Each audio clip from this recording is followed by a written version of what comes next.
नमस्कार। चलिए आज बात करते हैं दुनिया के सबसे बड़े लोकतंत्र की आत्मा के बारे में। हम उन मूल सिद्धांतों को समझेंगे जो हर एक नागरिक के लिए एक ढाल की तरह काम करते हैं। ये हैं भारत के मौलिक अधिकार, वो कानून जो सरकार की अपार शक्ति और एक इंसान की निजी आज़ादी के बीच एक बहुत नाजुक सा बैलेंस बनाते हैं। आपने सुना होगा कि भारतीय संविधान के भाग 3 को भारत का मैग्ना कार्टा भी कहा जाता है। अब ये सिर्फ एक भारी भरकम टाइटल नहीं है, इसके पीछे का मतलब बहुत गहरा है।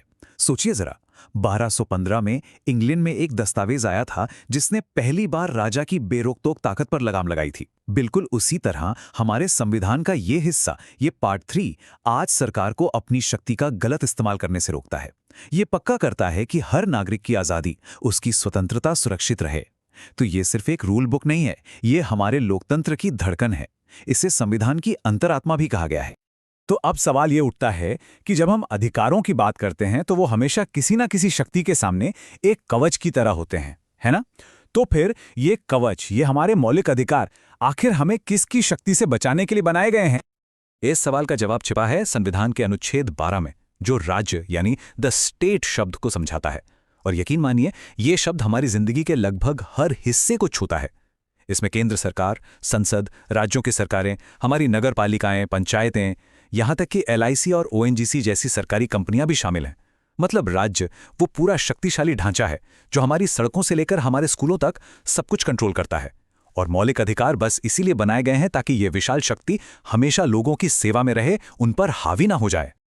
तो इसे ऐसे समझते हैं, ये जो मौलिक अधिकार है ना, ये असल में राज्य की इसी अपार शक्ति के खिलाफ हर नागरिक के लिए एक पर्सनल शील्ड, एक निजी कवच का काम करते हैं। एक ऐसा सुरक्षा कवच जो ये पक्का करता है कि किसी भी व्यक्ति की आज़ादी और उसके सम्मान को कोई ठेस न पहुंचा सके। इन अधिकारों का मकसद बिल्कुल साफ है। पहला, हमारी व्यक्तिगत आज़ादी को बचाना। दूसरा, ये किसी भी तरह की तानाशाही के खिलाफ एक गारंटी है। और सबसे जरूरी बात, ये कानून का शासन स्थापित करते हैं।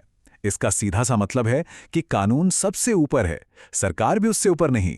आखिर में ये अधिकार सिर्फ कुछ नियम नहीं है, ये एक ऐसा माहौल बनाते हैं जहां एक नागरिक सच में आगे बढ़ सकता है, जहां वो सवाल पूछ सकता है, नए विचार रख सकता है और अपनी पूरी क्षमता तक पहुंच सकता है। तो राज्य की शक्ति के इस विशाल दायरे की जो समस्या है, उसका समाधान क्या है? इसका समाधान है इन 6 मूलभूत अधिकारों के ढांचे में जो हर नागरिक को दिए गए हैं। वैसे जब संविधान बना था तब 7 अधिकार थे, लेकिन संपत्ति के अधिकार को बाद में एक कानूनी अधिकार बना दिया गया। तो अब ये 6 अधिकार हैं जो हमारे लोकतंत्र की नींव हैं। आज की इस बातचीत में हम पहले 2 और शायद सबसे बुनियादी अधिकारों पर ध्यान देंगे, समानता का अधिकार और स्वतंत्रता का अधिकार।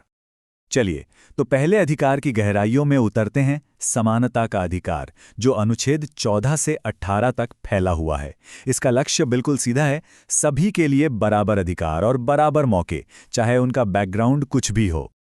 इस अधिकार की जो आत्मा है ना, वो बसती है अनुच्छेद 14 में। ये कहता है कि राज्य किसी भी व्यक्ति को कानून के सामने बराबरी से कम नहीं समझेगा। इसका मतलब बहुत सरल लेकिन बहुत गहरा है।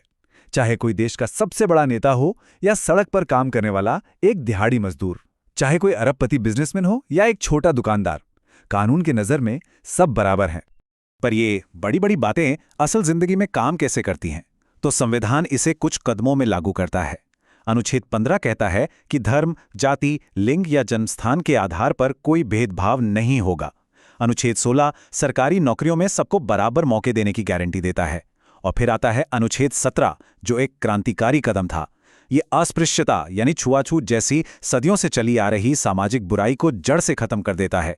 ये सिर्फ एक कानून नहीं है, ये एक ऐलान है कि हर इंसान सम्मान का हकदार है। अब आते हैं दूसरे स्तंभ पर, स्वतंत्रता का अधिकार। देखिए, अगर समानता सामाजिक न्याय की नींव है, तो स्वतंत्रता व्यक्तिगत विकास और लोकतंत्र की जान है। ये वो अधिकार है जो हमें एक नागरिक के तौर पर खुलकर सांस लेने की जगह देता है। अनुच्छेद 19 हमें 6 तरह की आज़ादियां देता है। इसमें सबसे पहले है भाषण और अभिव्यक्ति की स्वतंत्रता, मतलब सरकार की आलोचना करने, अपनी कला को दुनिया के सामने रखने या बस अपनी राय बताने की आज़ादी। ये एक स्वस्थ लोकतंत्र के लिए ऑक्सीजन की तरह है। इसके साथ ही शांति से इकट्ठा होने की, संघ या यूनियन बनाने की, देश में कहीं भी आने जाने और कोई भी काम या व्यापार करने की आज़ादी भी शामिल है।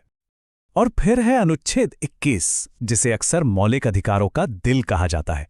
ये एक सरल लेकिन बहुत गहरा वादा करता है। सरकार किसी की जान या निजी आज़ादी नहीं छीन सकती, जब तक कि वो एक निष्पक्ष और सही कानूनी प्रक्रिया का पालन न करे। ये सरकार की मनमानी के खिलाफ हमारा सबसे बड़ा सुरक्षा कवच है। सुप्रीम कोर्ट ने तो समय के साथ इसका दायरा इतना बढ़ा दिया है कि इसमें अब इज्जत से जीने का अधिकार और निजता का अधिकार यानी राइट टू प्राइवेसी भी शामिल है। अब जरा एक बात सोचिए, आपको अधिकार तो मिल गए, लेकिन अगर उन्हें लागू करवाने का कोई तरीका ही ना हो तो वो तो बस कागज के टुकड़े रह जाएंगे, है ना? इसीलिए संविधान हमें सिर्फ अधिकार ही नहीं देता, बल्कि उन्हें बचाने का एक अचूक हथियार भी देता है। और यही है हमारा अंतिम सुरक्षा कवच। यह है अनुच्छेद 32, संवैधानिक उपचारों का अधिकार। खुद डॉक्टर अंबेडकर ने इसे संविधान का हृदय और आत्मा कहा था। और क्यों ना कहते, ये अधिकार हर नागरिक को एक ऐसी शक्ति देता है जो बड़ी बड़ी ताकतों के पास भी नहीं है। अगर आपके किसी भी मौलिक अधिकार का उल्लंघन होता है तो आप सीधे देश की सबसे बड़ी अदालत सुप्रीम कोर्ट का दरवाजा खटखटा सकते हैं। इसे अगर बिल्कुल सीधे सरल शब्दों में कहें तो ये हमारे अधिकारों की रक्षा करने का अधिकार है। ये वो मास्टर चाबी है जो बाकी सभी अधिकारों के दरवाजे खोलती है। इसके बिना हमारे सारे अधिकार सिर्फ खोखले वादे बनकर रह जाते। तो सवाल है कि अदालतें इन अधिकारों की रक्षा करती कैसे हैं? वो रिट नाम के खास आदेशों का इस्तेमाल करती हैं, जैसे बंदी प्रत्यक्षीकरण या हेबियस कॉर्पस का मतलब है शरीर को पेश करो, अगर पुलिस किसी को गलत तरीके से हिरासत में लेती है। परमादेश या मेंडमस का मतलब है हम आज्ञा देते हैं, जब कोई सरकारी अधिकारी अपना काम नहीं कर रहा हो। ये और बाकी रेट्स असल में न्याय के बहुत शक्तिशाली उपकरण हैं जो हमारे अधिकारों को हकीकत बनाते हैं।